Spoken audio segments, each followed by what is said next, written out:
des entités et des repositories, on a créé déjà les tables. Nous devons prévoir à créer les utilisateurs, à créer les rôles et bien sûr d'affecter des rôles à certains utilisateurs ou bien les supprimer. Supprimer un rôle pour quelqu'un. Okay? Tout ça, on va l'établir tout à l'heure. Donc, par le biais de quoi? Par le fait de faire appel à des services. Alors, ceci, nous allons créer un dossier service ou bien services, puisqu'il va contenir plusieurs. À l'intérieur, nous allons établir, on peut dire, on va créer un compte. Le compte, il n'est pas lié juste à utilisateur, mais plutôt il est lié utilisateur avec un rôle, c'est-à-dire affecter à lui un rôle aussi en parallèle. Alors, je vais le nommer account service. Account service. OK? Donc, celui-là, j'ai oublié. Ici, il doit être une interface. Alors, c'est une interface. Ça y est? Donc, je l'ai changé, puisqu'elle va être implémentable après. Alors, puisque c'est un service, ça va être précédé par service. Puis après, je commence par la première méthode. Elle va me retourner un utilisateur. Je vais la nommer la même nomenclature qu'on vient de voir tout à l'heure avec JDBC. Alors, je le nomme create user. Quels sont les paramètres qu'on va faire passer ici? Alors, premièrement, nous allons faire passer string. Je vais faire passer username. Username. Quoi d'autre? Je vais faire passer le password. Password. Puis après, je vais faire passer un email.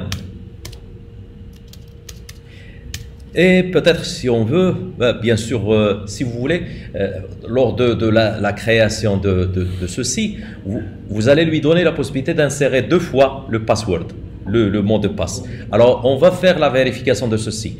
Je vais l'insérer ici, disons string confirm password.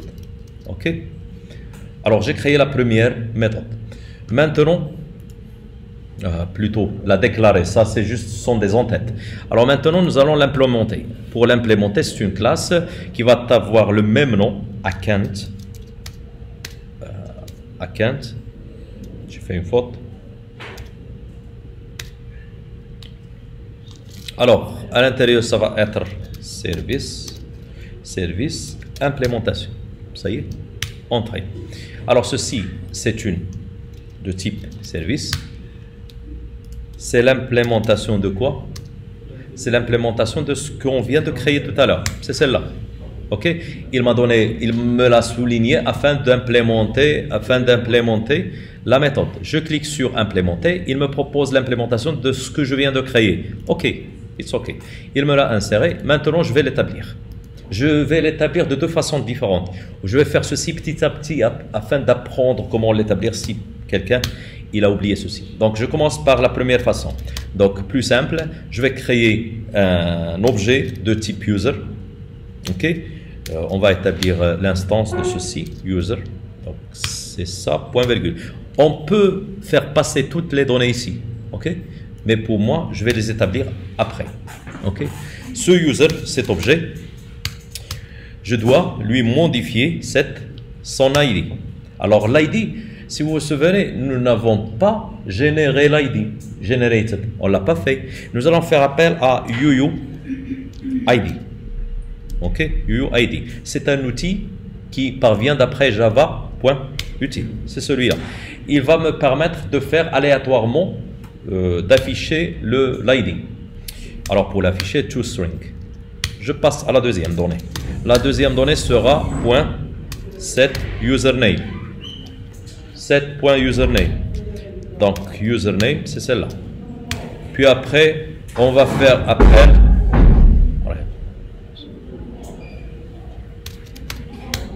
On va faire appel à quoi? À set password. Alors, pour le password, comme la dernière fois, on doit l'encoder. C'est ainsi, je vais faire appel à quoi? À password encoder. Comme on l'a fait la dernière fois. Donc, je vais la faire passer ici. Donc, je vais faire passer, encoder quoi? Je vais encoder le password qu'il vient d'insérer. Donc, qu'est-ce que j'ai fait? Ah, j'ai oublié ici, point encodé. Ça y est, je passe à la deuxième donnée, ou bien l'avant-dernière, ou bien la dernière. La dernière. Donc, point, c'est email. Donc, email, set email. Je vais faire passer ceci. Oui, c'est bien. Alors maintenant, je dois l'enregistrer. OK? Ou bien avant de faire ceci, je dois la vérifier. Je dois faire la vérification de tout ça. Alors, sachant que, ou bien je commencerai par la vérification. Ici, pour l'enregistrement. L'enregistrement, ça va se faire par le biais de repository, n'est-ce pas? C'est ainsi, je dois faire quoi? Je dois injecter avec le @autowired. Je peux injecter private, je vais dire private. Ici, repository, donc user, repository, c'est celle-là. Qu'est-ce que j'ai fait? Donc repository, c'est celle-là.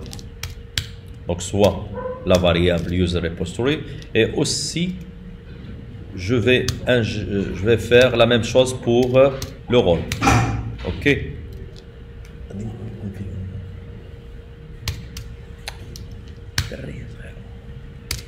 Alors, voici la variable.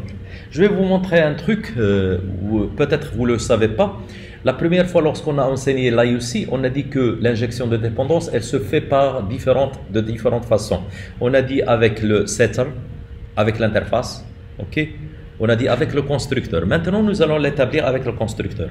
C'est ainsi, vous pouvez la laisser cette façon-là, ou bien on va désactiver cette façon, ok. Cette façon ici, et on va l'établir une deuxième. La deuxième, c'est quoi? Nous allons prendre ceci de la même façon.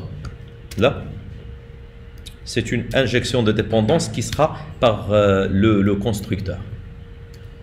Alors, si je vais établir ceci, comment peut-on établir? C'est juste ajouter une annotation de constructeur. C'est-à-dire, j'injecte les constructeurs avec les arguments. Ou directement, ça va se faire là, ça va se faire le quoi? L'injection de dépendance, sans auto-wired. Vous pouvez choisir ce que vous voulez. OK? Je passe. Alors maintenant, on est ici. C'est ainsi, j'aurai la possibilité d'utiliser user repository.save et je vais faire passer user. Là, j'ai passé user. C'est bien? Donc ça, c'est la première façon. Je vous montre la deuxième façon. La deuxième façon, c'est elle où on va utiliser builder, que je viens d'annoter lors de l'entité user. Alors, pour ce faire, je vais commenter l'ensemble. Je l'ai commenté. Alors maintenant, je commence la deuxième façon. Soit un objet de type user. OK? Juste, je vais établir user. Il m'a proposé builder.build. OK? Ceci, ça va permettre de faire quoi? Ça va permettre de builder sur tous les setters, si vous voulez, et sur les getters. OK? C'est-à-dire, ça va te faciliter la vie concernant l'écriture de ceci, au lieu de travailler de la façon précédente. Alors là, je vais faire juste point. Il m'a affiché user ID. Alors, comment je l'ai établi? Par ceci. OK? Je vais la faire passer là. Puis après, point username. Voici le username. Alors, username, il en aura username. Quoi d'autre? Point. Maintenant, le password. Voici le password. Le password, je l'ai encodé. Donc, je vais prendre l'ensemble de ceci. Directement, je le mettrai là. La dernière, ça sera l'email. Alors, point email. Je vais faire passer l'email. Ce qui reste, c'est quoi? C'est juste le retour avec la même façon user repository. C'est celle-là. Jusqu'à maintenant, c'est bien. Donc, ce qui reste, c'est le fait d'établir la vérification de ceci. Le fait d'établir une vérification de ceci, C'est-à-dire vérifier si le username, est-ce qu'il existe ou non. Est-ce qu'il existe ou non. Alors comment peut-on établir ceci? Je vais faire appel à une méthode prédéfinie. C'est pour ça que je vous ai dit tout à l'heure, le user, il doit avoir username de cette façon-là. N minuscule. Pourquoi? Alors, vous vous souvenez que l'autre fois, lorsqu'on a créé des @query, on a créé les select, les requêtes spécifiques, particulières. On les a établies par @query et on a écrit ce qu'on voulait. On a établi le tri sort, on a établi afficher les produits selon des catégories et tout. Ok. Maintenant, qu'est-ce qu'on va faire? Sachant que le framework Spring, il a déjà prévu le fait de créer des méthodes prédéfinies, préfabriquées. Exemple, find all, find by ID. Tout ça, ce sont des requêtes derrière, n'est-ce pas? Alors, vous devez savoir qu'il y en a une qui est déjà connue. Si vous avez Ultimate installé dans votre ordi, donc vous pouvez trouver, lorsque je vais établir find, il va t'afficher une liste. Où là, vous allez la chercher. Find by username. Alors, ceci, en principe, N, ils l'ont établi comme ça. Donc, si c'est le fait... donc là, je vais faire passer string username, point virgule. Alors là, j'ai fait appel à une méthode prédéfinie. C'est ainsi j'aurai la possibilité de l'utiliser ici ou dans l'implémentation là. Alors comment peut-on la prévoir? Je vais prendre ceci. Au lieu de la déclarer là, je vais la déclarer au-dessus, comme ça.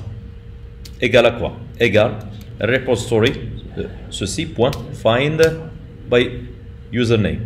Alors là, je vais faire appel à ceci, afin de faire quoi tout ça? Afin de vérifier l'existence de ceci.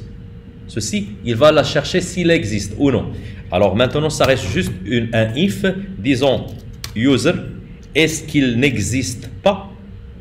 Attendez, s'il est, non, attendez, ça veut dire quoi? User, est-ce qu'il est, ça veut dire est-ce qu'il existe? J'ai fait différent de nul, ça veut dire il existe. S'il existe, il ne doit pas l'enregistrer. Il doit me donner une exception. Alors, l'exception, ça va être affichable par ceci. New. Il me propose runtime exception. Où je vais insérer ici existe. Ou bien, vous allez écrire the user name already found. OK? Donc, point virgule. Ce qui reste, c'est le fait de vérifier maintenant les passwords, est-ce qu'ils sont égaux? N'est-ce pas? C'est ainsi, je vais établir if, je fais faire appel à password.equals, avec quoi? Avec confirm password. Mais maintenant, est-ce qu'ils sont égaux? Le problème, c'est qu'ils ne doivent pas être égaux, c'est là où je vais leur donner une exception. Alors c'est ainsi, je vais ajouter ici, point d'exclamation. S'ils sont comme ça, alors il doit m'afficher une exception. L'exception sera semblablement à ceci. Donc, au lieu d'existe, je vais lui dire error, par exemple. Ça y est, choisissez ce que vous voulez. Maintenant, ce qui reste, c'est le fait de vérifier cette méthode, est-ce qu'elle marche ou non. Alors, pour ce faire, je vais faire appel, je vais la tester non dans la partie test, mais plutôt dans la partie main. Directement, on va la tester. Alors, where is main? C'est celle-là. Alors, c'est ainsi nous allons faire appel à quelque chose semblablement à ça. C'est semblablement à ça, command line runner. Et on va nommer ce qu'on veut ici. On va faire appel à notre méthode. Alors, qu'est-ce que je vais faire? Je vais copier ceci. Il existe déjà. Donc, où je l'explique. Alors, je l'ai nommé. Alors, je supprime tout ça. Tout à l'heure, je vais le recopier. Alors là, regardez bien. Donc, qu'est-ce que j'ai fait? J'ai injecté ici account service, ok, c'est la méthode que je viens, plutôt le service que je viens d'établir, le retour de quoi? D'une fonction fléchée qui va à l'intérieur, il va faire appel à account service dot create user. C'est la méthode que je viens de créer. À l'intérieur, je vais faire passer les données que je viens de lui dire. Maintenant, si j'exécute ceci, est-ce qu'il va m'enregistrer les users? Voici les users, elle est vierge, cette table. Alors je vais cliquer une deuxième fois, troisième fois, il les a enregistrés. Ok? Bien sûr, avec le cryptage. C'est-à-dire, il les a encodés. Bien sûr, ça, ce sont les ID, ça, ce sont les passwords. Donc, ça marche. Maintenant, pour vous, avant de continuer, vous devez savoir que cette méthode, vous pouvez juste, par exemple, vous avez créé votre vue. La vue, elle va faire appel à des contrôleurs. Le contrôleur, il va faire appel à des services. C'est ça, le service. Le service, il contient des méthodes où vous pouvez créer directement le user.